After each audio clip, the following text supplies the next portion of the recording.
Be me. 26 years old. Still feel like a kid half the time.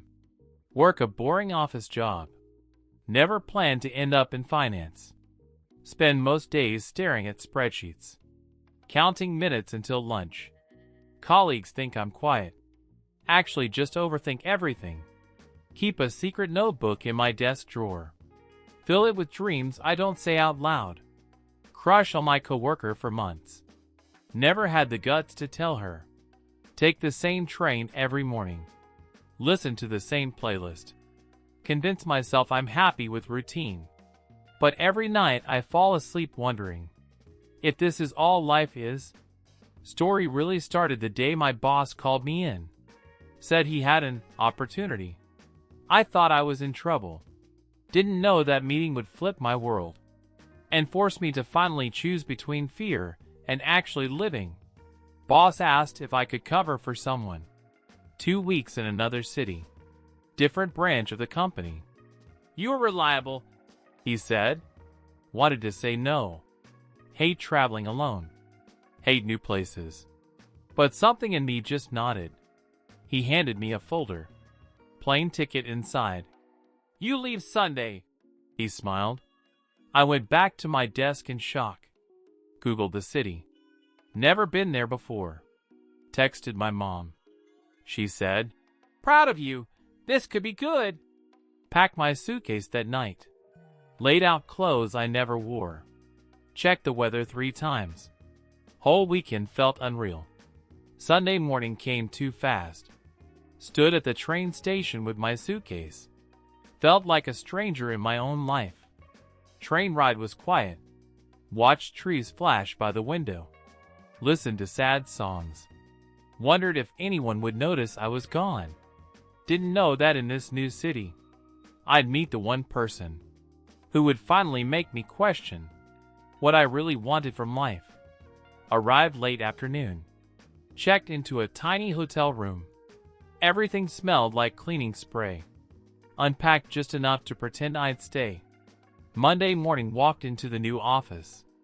Everyone busy, nobody noticed me. Except one person. Girl with curly hair and too many rings. She introduced herself as Ava. Showed me my desk, pointed out the coffee machine. Smiled every time she walked by. First lunch break she asked if I wanted to join her. I almost said no, but something in her voice made it hard. We walked to a crowded sandwich shop. Talked about our boring jobs, favorite movies. She made everything sound funny. I forgot to be nervous. After work she texted, "Want to see something cool?" I hesitated, then said yes. She took me to a rooftop. Showed me the city lights. Said this was her secret spot. I told her I'd never seen the city this way. She said, "Sometimes you have to go somewhere new to feel awake again." That night I lay in bed, listened to the city outside, and wondered if I could ever be brave enough to change anything at all. Rest of the week moved fast. Every day Ava found an excuse to talk. Brought me coffee.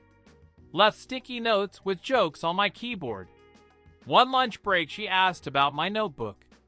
I froze, embarrassed, but she just grinned. Dreams are for sharing, you know. After work we walked along the river. She asked about my family. Listened like it mattered. I told her I'd always wanted to write, but was too scared to try. She said, "You'll never know if you hide it forever." We stayed out late.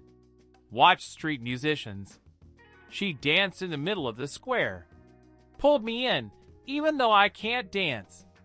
I laughed more that night than in months. Started looking forward to the office, only because she'd be there. Woke up early to see her smile, but part of me worried. This was just a short trip, and good things never seemed to last for me. Still, I couldn't help but hope that maybe this time, something would be different. On Friday, Ava brought tickets to a small concert. Said, "Let's celebrate your last night here." I almost turned her down. Was scared to say goodbye, but I went. The music was loud and messy. We danced in the crowd, forgot about work and routines. After the show, we wandered the city, talked about everything and nothing. She asked why I always played it safe. I couldn't answer. She said, "You're allowed to want more than this." We sat on a bench by the water, shared secrets we'd never told anyone. She rested her head on my shoulder. "I wish that moment could last," she said. "Promise me you'll write your story, even if it scares you." I nodded. Didn't trust my voice. Walked her home. Wanted to say so much, but instead just hugged her. Stood under her window after she went inside. Didn't want to leave. Didn't want this to be goodbye. Packed my bag Saturday morning. Hotel room felt emptier than when I arrived. Looked at the ticket home. Felt heavier than I expected. Checked my phone. No new messages from Ava. Wrote a note but didn't send it. Walked the city one last time. Stopped by the rooftop where we watched the lights. Left my notebook under a loose brick. Inside wrote, "Sometimes you have to be brave first." Boarded the train back. Watched the city disappear. Felt like I was leaving more than just a place.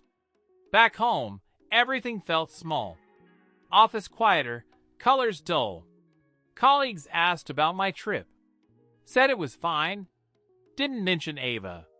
Sat at my desk and stared at spreadsheets. Kept replaying her words in my mind. Wondered if I should have stayed. Wondered if I'd ever get another chance. Part of me knew. Some stories can't be finished by running away. Packed my bag Saturday morning. Hotel room looked emptier than ever. Held the ticket home in my hand. It felt heavier than it should. Checked my phone. No new messages from Ava. Typed a note to her. Deleted it twice. Went out for one last walk. Wandered empty streets. Stopped at the rooftop where we watched city lights. Left my notebook under a loose brick. Wrote inside, "Sometimes you have to be brave first." Took a deep breath. Boarded the train. Watched the city slip away through rain-streaked windows. Felt like I was leaving more than just a place. Got home. Everything seemed smaller. Colors faded. Office was quiet. People barely noticed. When they asked about my trip, I said it was fine. Didn't mention Ava. Stared at the same spreadsheets as always. Heard her voice in my mind. "You're allowed to want more than this." Wished I had the guts to go back. Part of me realized, you can only run so long before you finally decide to chase what matters. Days turned into weeks. I tried to settle back into my routine, but nothing felt right anymore. Every night I replayed the city lights. Thought about Ava's laugh. Her challenge to be brave. Finally one evening I opened my email. Typed a message. Told her I missed our walks. Missed her. Hit send before I could change my mind. Next morning she replied, "Still waiting for you on the rooftop." Heart pounded. Booked a ticket back without thinking. Didn't tell anyone at work. Arrived in the city late at night. Climbed those 7 flights. There she was, waiting. No words needed.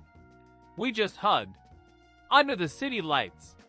She said, "Took you long enough?" For the first time, I felt like I belonged. Decided to stay. Started writing again. Started living. This time, I wasn't afraid to want more.